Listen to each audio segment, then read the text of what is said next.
R Gundu Rao ಅವರ 33ನೇ ಪುಣ್ಯಸ್ಮರಣೆ. ವಿದ್ಯಾರ್ಥಿಗಳಿಗೆ ಸ್ಪೋರ್ಟ್ಸ್ ಕಿಟ್ ವಿತರಣೆ. ಬೆಂಗಳೂರಿನ ಮೆಜೆಸ್ಟಿಕ್ ಶಾಂತಲಾ ಸ್ಕಿಲ್ ಹೌಸ್ ಎದುರು ಆರ್ ಗುಂಡೂರಾವ್ ವೃತ್ತದಲ್ಲಿ. ಕರ್ನಾಟಕದ ಮಾಜಿ ಮುಖ್ಯಮಂತ್ರಿಗಳಾದ ದಿವಂಗತ ಆರ್ ಗುಂಡೂರಾವ್ ಅವರ 33ನೇ ಪುಣ್ಯಸ್ಮರಣೆಯ ಅಂಗವಾಗಿ ಗಾಂಧಿನಗರ ವಿಧಾನಸಭಾ ಕ್ಷೇತ್ರದ ವಿವಿಧ ಶಾಲಾ ಕಾಲೇಜುಗಳ ವಿದ್ಯಾರ್ಥಿಗಳಿಗೆ ಸ್ಪೋರ್ಟ್ಸ್ ಕಿಟ್ಗಳನ್ನು ವಿತರಣೆ ಮಾಡಲಾಯಿತು. ಗಾಂಧಿನಗರ ವಿಧಾನಸಭಾ ಕ್ಷೇತ್ರದ ಶಾಸಕರು ಹಾಗೂ ಮಾಜಿ ಸಚಿವರಾದ ದಿನೇಶ್ ಗುಂಡೂರಾವ್ ಅವರು ವಿದ್ಯಾರ್ಥಿಗಳಿಗೆ ಸ್ಪೋರ್ಟ್ಸ್ ಕಿಟ್ಗಳನ್ನು ವಿತರಿಸಿ ಕ್ರೀಡಾ ಚಟುವಟಿಕೆಗಳಲ್ಲಿ ಸಕ್ರಿಯವಾಗಿ ಪಾಲ್ಗೊಂಡು ಉತ್ತಮ ಸಾಧನೆ ಮಾಡುವಂತೆ ವಿದ್ಯಾರ್ಥಿಗಳಿಗೆ ಪ್ರೋತ್ಸಾಹ ನೀಡಿದ್ದಾರೆ. ಯುವಜನರಲ್ಲಿ ಕ್ರೀಡಾ ಮನೋಭಾವ ಬೆಳೆಸುವುದು, ದೈಹಿಕ ಸದೃಢತೆ ಹಾಗೂ ಶಿಸ್ತು ರೂಪಿಸುವುದು ಈ ಕಾರ್ಯಕ್ರಮದ ಪ್ರಮುಖ ಉದ್ದೇಶವಾಗಿತ್ತು. ವಿದ್ಯಾರ್ಥಿಗಳು ಶಿಕ್ಷಣದ ಜೊತೆಗೆ ಕ್ರೀಡೆಗೂ ಸಮಾನ ಆದ್ಯತೆ ನೀಡಬೇಕು. ಕ್ರೀಡೆಯು ದೈಹಿಕ ಆರೋಗ್ಯದ ಜೊತೆಗೆ ಆತ್ಮವಿಶ್ವಾಸ, ನಾಯಕತ್ವ ಗುಣ ಹಾಗೂ ತಂಡದ ಮನೋಭಾವವನ್ನು ಬೆಳೆಸುತ್ತದೆ ಅಂತ ದಿನೇಶ್ ಗುಂಡೂರಾವ್ ಅವರು ತಿಳಿಸಿದರು. ದಿವಂಗತ ಆರ್ ಗುಂಡೂರಾವ್ ಅವರ ಜನಪರ ಹಾಗೂ ಸಮಾಜಮುಖಿ ಕಾರ್ಯಗಳನ್ನು ಸ್ಮರಿಸುವುದರ ಜೊತೆಗೆ ಯುವ ಪೀಳಿಗೆಯ ಸಮಗ್ರ ಅಭಿವೃದ್ಧಿಗೆ ಉತ್ತೇಜನ ನೀಡುವ ನಿಟ್ಟಿನಲ್ಲಿ ಈ ಕಾರ್ಯಕ್ರಮವನ್ನು ಆಯೋಜಿಸಲಾಗಿತ್ತು. ಕಾರ್ಯಕ್ರಮದಲ್ಲಿ ಶಾಲಾ ಕಾಲೇಜುಗಳ ವಿದ್ಯಾರ್ಥಿಗಳು, ಶಿಕ್ಷಕರು, ಪೋಷಕರು ಹಾಗೂ ಸ್ಥಳೀಯ ಮುಖಂಡರು ಮತ್ತು ಕಾರ್ಯಕರ್ತರು ಹಾಜರಿದ್ದರು.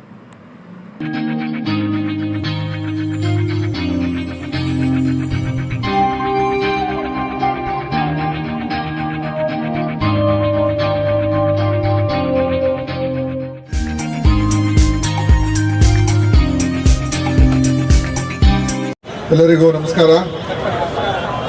ಇವತ್ತು ನಮ್ಮ ಪೂಜ್ಯ ತಂದೆಯವರ ಮಾಜಿ ಮುಖ್ಯಮಂತ್ರಿ ಶ್ರೀ ಆರ್ ಗುಂಡೂರಾಯರ 33ನೇ ಪುಣ್ಯ ಸ್ಮರಣೆಯ ದಿನ.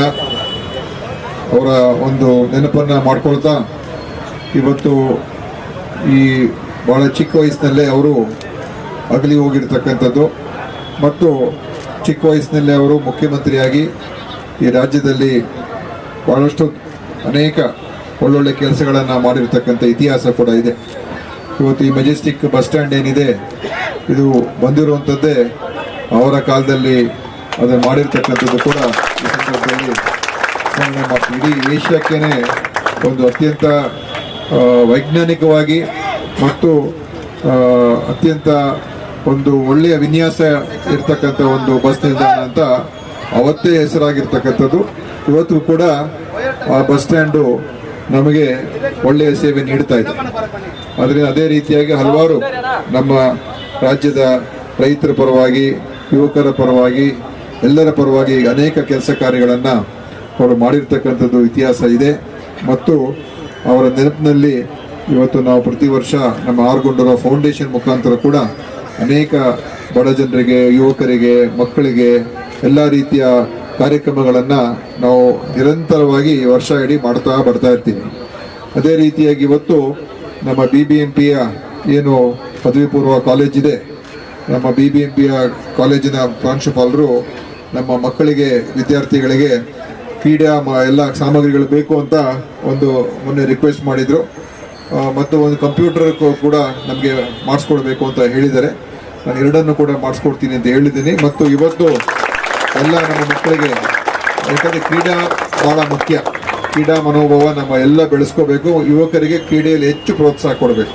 ಕ್ರೀಡಾ ಮನೋಭಾವ ಮತ್ತು ವಿಜ್ಞಾನದ ಮನೋಭಾವ ಎರಡೂ ಇರಬೇಕು. ಅಂದರೆ ನಾವೆಲ್ಲವನ್ನು ಕೂಡ ಒಂದು ಒಳ್ಳೆಯ ರೀತಿಯಲ್ಲಿ ತಗೊಳ್ತಕ್ಕಂಥದ್ದಕ್ಕೆ ಎಲ್ಲರ ಜೊತೆ ಬೆರೆತು ಚಟುವಟಿಕೆಗಳು ಮಾಡಿದಾಗ ನಮ್ಮಲ್ಲಿ ಆ ಒಂದು ಸ್ನೇಹ ಮತ್ತು ಪರಸ್ಪರ ಪ್ರೀತಿ ವಿಶ್ವಾಸ ಬೆಳೀತದೆ. ಸ್ಪೋರ್ಟ್ಸಲ್ಲಿ ನಾವು ಎಲ್ಲರೂ ಒಂದಾಗಿ ಅದರಲ್ಲಿ ಭಾಗವಹಿಸಿದಾಗ ನಮ್ಮ ಪರ್ಸನಾಲಿಟಿ ಕೂಡ ಡೆವಲಪ್ ಆಗ್ತದೆ, ವ್ಯಕ್ತಿತ್ವ ಬೆಳೀತದೆ. ಅದೇ ರೀತಿ ವೈಜ್ಞಾನಿಕ ಚಿಂತನೆ ಕೂಡ ನಮ್ಮಲ್ಲಿ ಇರಬೇಕು. ಸೈಂಟಿಫಿಕ್ ಯೋಚನೆ ಮಾಡ್ತಕ್ಕಂಥ, ಯಾರೋ ಏನೋ ಹೇಳಿದ್ರೆ ನಂಬೋದಕ್ಕೆ ಹೋಗಬಾರ್ದು. ನಮ್ಮ ಸ್ವಂತ ವಿವೇಚನೆ ಶಕ್ತಿಯನ್ನು ಬೆಳೆಸ್ಕೋಬೇಕು. ನಾವು ಅಂಧಭಕ್ತರಾಗಬಾರ್ದು.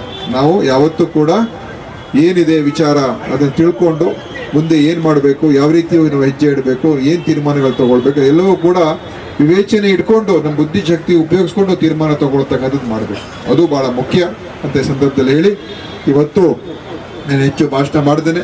ನಮ್ಮ ಎಲ್ಲ ಮಕ್ಕಳಿಗೆ ಒಳ್ಳೆಯದಾಗಲಿ.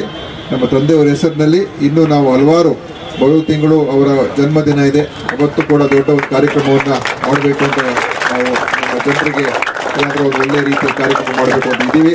ಅದನ್ನೆಲ್ಲವನ್ನು ಕೂಡ ನಾವೆಲ್ಲ ಸೇರಿ ಈ ಒಳ್ಳೊಳ್ಳೆ ಕೆಲಸಗಳನ್ನು ನಮ್ಮ ಕ್ಷೇತ್ರದ ಜನ ಮತ್ತು ರಾಜ್ಯದ ಜನತೆಗೆ ಮಾಡ್ಕೊಂಡು ಹೋಗೋಣ ಅಂತ ಈ ಸಂದರ್ಭದಲ್ಲಿ ಹೇಳಿ, ಇವತ್ತು ಈ ಕಾರ್ಯಕ್ರಮವನ್ನು ಆಯೋಜನೆ ಮಾಡಿರತಕ್ಕಂಥ ಎಲ್ಲ ನಮ್ಮ ಸ್ನೇಹಿತರಿಗೆ, ನಮ್ಮ ಬ್ಲಾಕ್ ಅಧ್ಯಕ್ಷಗಳಿದ್ದಾರೆ ಶ್ರೀನಿವಾಸ ಮೂರ್ತಿ ಅವರು ಮತ್ತು ಸರ್ವಣ್ಣ ಅವರು, ಮತ್ತು ಪ್ರಿನ್ಸಿಪಲ್ ಅವರು, ನಮ್ಮ ಕಾಲೇಜಿನ ಪ್ರಿನ್ಸಿಪಲ್ ಇದ್ದಾರೆ, ಮತ್ತು ನಮ್ಮ ಕಾಲೇಜ್ ಸಮಿತಿಯ ಉಪಾಧ್ಯಕ್ಷರು ಅವರು ಕೂಡ ನಮ್ಮ ಕಾಲೇಜಿಗೆ ಒಳ್ಳೆಯ ಸೇವೆ ನೀಡಿದ್ದಾರೆ. ಶಶಿಕುಮಾರ್ ಅವರು ಕೂಡ ಇಲ್ಲಿ ಬಂದಿದ್ದಾರೆ, ಮತ್ತು ರಘುನಾಥ್ ಅವರು, ನಮ್ಮ ಉಮೇಶ್ ಅವರು, ಫಹೀಮ್ ಅವರು, ಇತರ ಎಲ್ಲ ನಮ್ಮ ಸ್ನೇಹಿತರುಗಳು ಎಲ್ಲ ಬಂದಿರೋದು ಬಹಳ ಸಂತೋಷ ಅಂತ ಹೇಳಿ ಇವತ್ತು ತಮ್ಗೆಲ್ಲರೂ ಕೂಡ ಒಳ್ಳೇದಾಗಲಿ ಅಂತ ಹಾರೈಸಿ ನನ್ನ ಮಾತನ್ನು ಮುಗಿಸ್ತೇನೆ. ಜೈ ಕರ್ನಾಟಕ ಮಾತು.